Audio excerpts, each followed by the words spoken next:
आचार्य नीलपद्म महल में आम्रपाली और सम्राट बिंबिसार पर नजर रखे थे, जिन्हें सरना ने देख लिया था।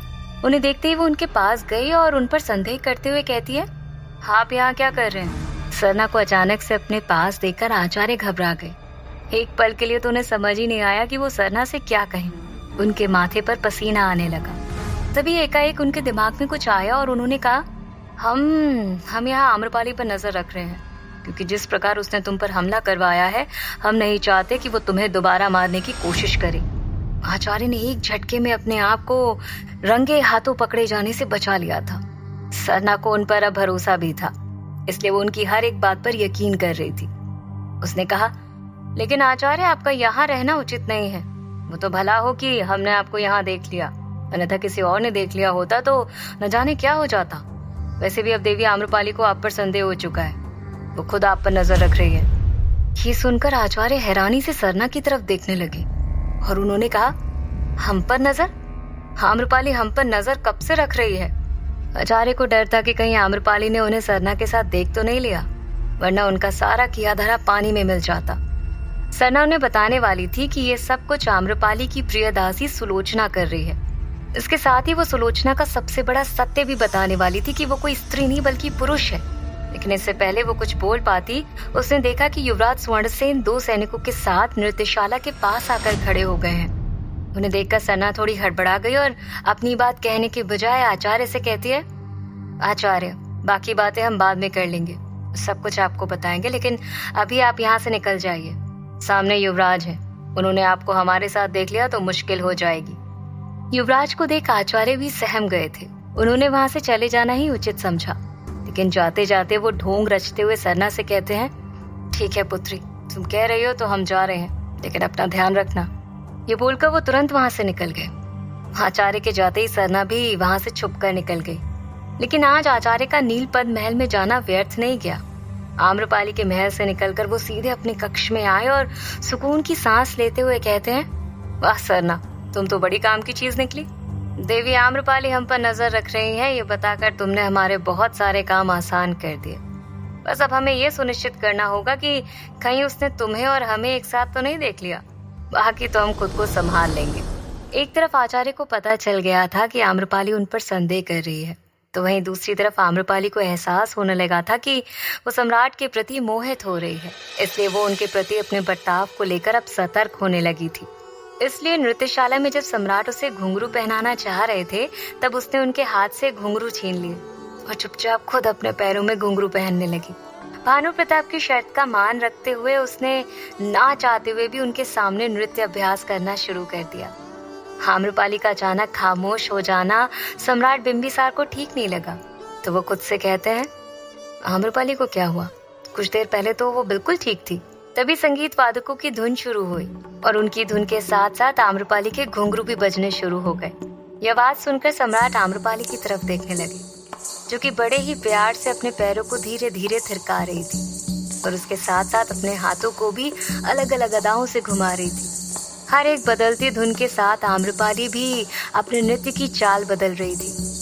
उसे देखकर सम्राट अपना सुध बुध खो बैठे थे।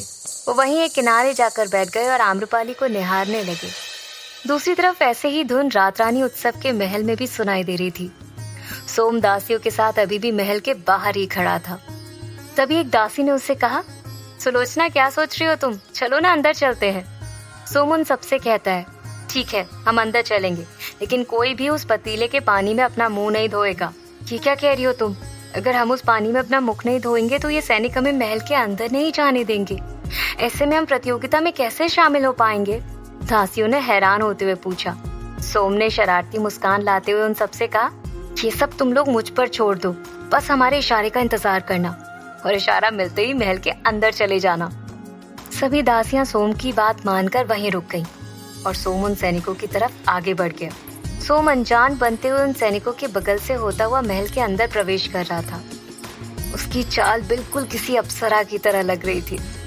उसे इस तरह से ठुमक कर महल के अंदर आते हुए देखकर उन सैनिकों ने उसे रोका और कहा, अरे अरे, रुको रुको, तुम ऐसे कैसे अंदर जा रही हो? ये आवाज सुनकर सोम वहीं रुक गया और बेहद सी मनमोहक अदाएं बिखेरते हुए उन सैनिकों की तरफ देखने लगा। उसने उंगली से इशारा करते हुए उनसे पूछा कि क्या वो उसे रोक रहे हैं? तो उन सैनिकों ने कहा, हाँ हाँ तुम ऐसे अंदर नहीं जा सकती।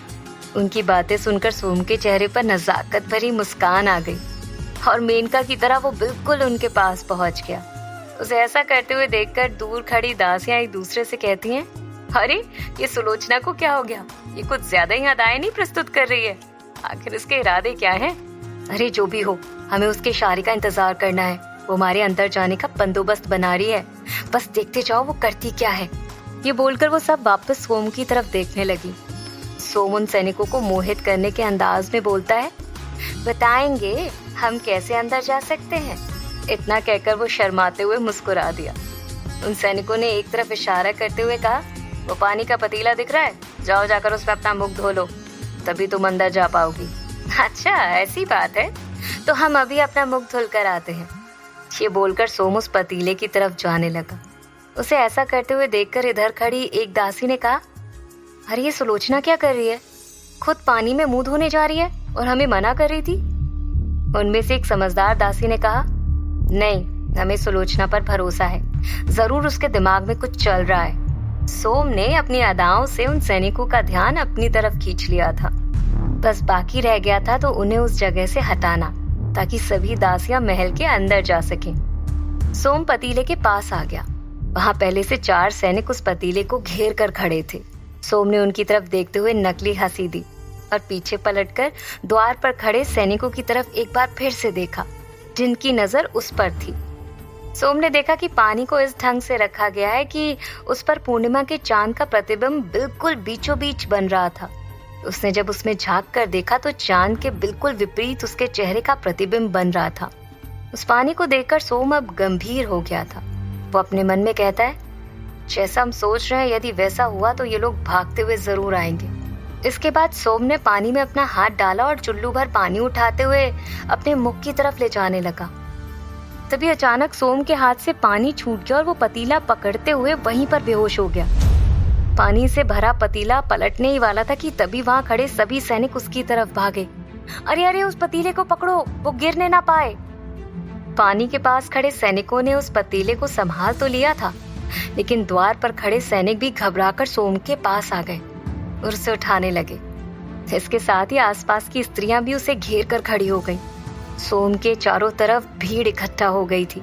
किसी का भी ध्यान अब मुख्य द्वार पर नहीं था। वहां खड़ी दासियां सोम के बेहोश होते ही घबरा गई थी। तभी एक ने देखा कि सोम अपने हाथ से कुछ इशारा कर रहा है। ये देखकर उस दासी ने कहा, मुख्य द्वार पर अब सैनिक नहीं है। उसने तुरंत मुस्कुराते हुए सभी से कहा, इशारा मिल गया। इससे पहले कि सैनिक द्वार पर वापस आ जाएं, हमें जल्द से जल्द महल में प्रवेश करना होगा। इसके बाद सभी दासियां बिना समय गवाए उस महल के अंदर चली गईं। लेकिन सोम अभी भी बेहोश होने का ढोंग कर रहा था। उनमें से एक सैनिक ने कहा, अरे इसे क्या हुआ? कुछ देर पहले तो नागिन की तरह लहरा रही थी और देखने में तो कोई नाजुक कली लगती नहीं है, फिर ये बेहोश कैसे हो गई? तो दूसरे सैनिक ने कहा, अरे भाई इसके चक्कर में समय बर्बाद ना करो, इसी पानी में इसका मुख धुलाओ, होश में आ जाएगी।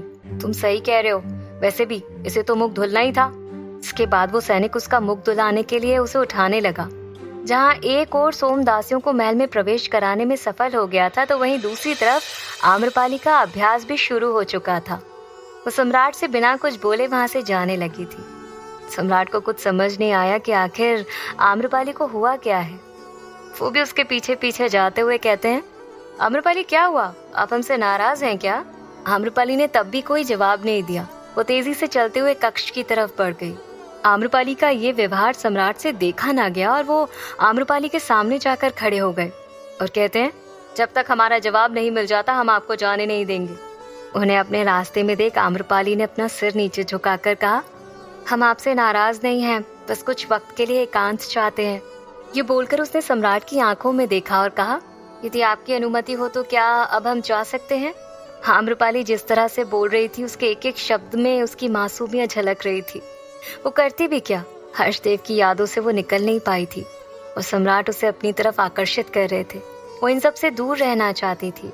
जब से उसने हर्षदेव को खोया था तब से उसके मन में ये डर बैठ गया था कि कहीं उसकी वजह से अब किसी और को भी परेशानी ना उठानी पड़े। लेकिन सम्राट आम्रपाली को इस तरह से जाने भी नहीं दे सकते थे। वो जानना चाहते थे कि आखिर उसे हुआ क्या। उन्होंने कहा, ठीक है, आप चले जाइए, लेकिन हमें बता तो दीजिए, यूं अचानक आपको क्या हुआ? क्या आपका स्वास्थ्य ठीक नहीं है? सम्राट को अपने प्रति चिंता करते हुए देखकर आम्रपाली ने एक झलक उनकी तरफ देखा और अपने मन में कहा, बहुत कुछ हो रहा है भानु प्रताप जी। हम ना आपको अपने करीब आने दे सकते और ना ही आपके करीब आ सकते हैं। और ये बात ऐसी है कि हम आपको समझा भी नहीं सकते, बस आपसे खुद को दूर रख सकते हैं। हमें क्षमा कीजिएगा। आम्रपाली को शांत देखकर सम्राट ने उस पर जोर दिया और कहा, बताइए आम्रपाली। आम्रपाली ने गंभीर स्वर में कहा, हम ठीक हैं, बस कुछ वक्त के लिए हमें अकेला छोड़ दीजिए। इतना कहकर आम्रपाली वहां से भागते हुए सीधे अपने कक्ष की तरफ निकल गई। सम्राट उसे जाते हुए असमंजस से भरी नजरों से देख रहे थे। सम्राट उसे देखकर कहते हैं, आपकी दुविधा हम भली भांति समझते हैं और उसे दूर भी हम ही करेंगे। आज नहीं तो क्या हुआ, फिर कभी सही। इसके बाद सम्राट आम्रपाली के पास नहीं गए, बल्कि वो वहां से महल के बाहर आ गए। उस वक्त अंतनाग उनकी महल के बाहर प्रतीक्षा कर रहे थे। सम्राट सीधे उसके पास गए। कुछ देर पहले जो आम्रपाली के प्रेम से वशीभूत थे, वही सम्राट अब राजा की तरह गंभीर थे। उन्होंने अंतनाग से पूछा, हाँ अंतनाग, आज सुबह जो काम बताया था वो पूरा हुआ? अंतनाग ने अपने पास रखी पोटली में से कुछ निकाला और सम्राट की तरफ दिखाते हुए कहा, हाँ सम्राट, आपने हमें जिस चिन्ह के बारे में बताया था वो ये है। अंतनाग के हाथ में एक शाही मुद्रा थी। उस मुद्रा को देखकर सम्राट की आंखें फटी की फटी रह गईं। तभी अपनी बात जारी रखते हुए अंतनाग ने आगे कहा, यह मुद्रा कहीं और की नहीं बल्कि मगध की है सम्राट, परंतु आपके मगध में आने से पूर्व इन मुद्राओं का प्रयोग होता था। अंतनाग जिस मुद्रा को दिखा रहा था वो एक तांबे का सिक्का था, जिस पर ठीक उसी प्रकार का चिन्ह बना था जैसे सम्राट ने आचार्य की चाबी पर देखा था। वो चिन्ह मोर पंख के समान था। अंतनाग की बात सुनकर सम्राट ने कहा, इसका मतलब आचार्य ही वो शख्स है जिसने न सिर्फ हमारे गुप्तचरों को मारा है बल्कि आम्रपाली के जीवन में मुश्किलें खड़ी कर दी हैं। परंतु ये आचार्य हैं कौन और कैसे जानते हैं कि हम यहाँ पर हैं और ये सब क्यों कर रहे हैं?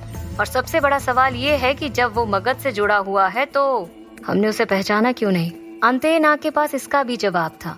उसने कहा, सम्राट आचार्य कौन है और यहाँ क्यों है, इस बात का पता लगाना अभी बाकी है, परंतु एक बात साबित हो चुकी है कि आचार्य आपके मगध में आने के पहले से ही वहाँ उपस्थित थे, अन्यथा उनके पास ये चिन्ह कभी नहीं होता। यदि आप अनुमति दें तो हम मगध जाकर उनके बारे में सब कुछ पता कर लेते हैं।